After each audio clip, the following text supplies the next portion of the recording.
Good morning, ma'am. Could you please suggest some important editorials to read today? Yes, absolutely. There's a very important editorial in the Hindu newspaper which is on ocean, water and blue economy. So come, let's have a look.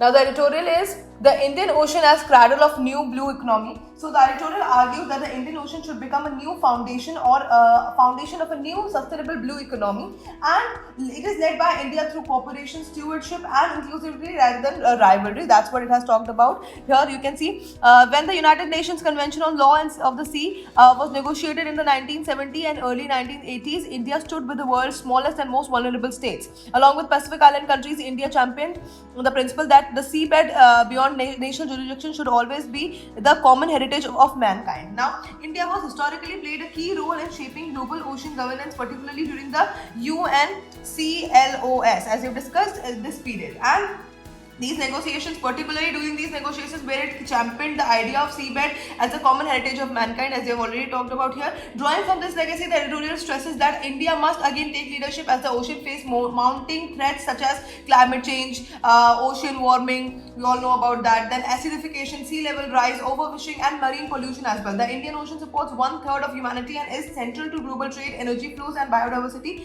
The article proposes that the India's blue economy strategy should rest on three particular pillars, and stewardship is one of them. Indian Ocean must be treated as shared space, not a contested one. Emphasizes on ecosystem restoration, biodiversity protection and sustainable fisheries as well. Cooperative ocean governance instead of competitive exploitation, and resilience is the second one. Now let us talk about the case of blue economy strategy. So India's blue ocean strategy should rest on three pillars, as I've already mentioned this: stewardship on the commons, resilience and inclusive growth. Now when we talk about resilience, we talk about focus on climate adaptation, disaster preparedness, early warning systems, creation of regional resilience. Then inclusive growth mein aata hai blue economy as a driver of prosperity for all littoral states, promotion of green shipping, offshore renewable energy, sustainable aquaculture, marine biotechnology and others.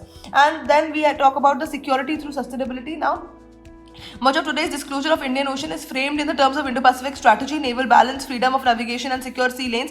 These concerns are legitimate, but they should not obscure a more fundamental reality. Ocean insecurity begins with ecosystem collapse and climate disruption.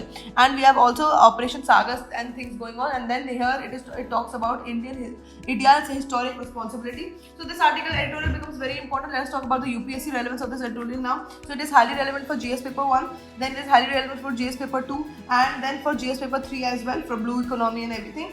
And for essay paper also this becomes very important, because you can take pointers from this and write down in your essay. If you want a deeper analysis of this editorial, please go watch our DNA video. That's it for today. Thank you for watching.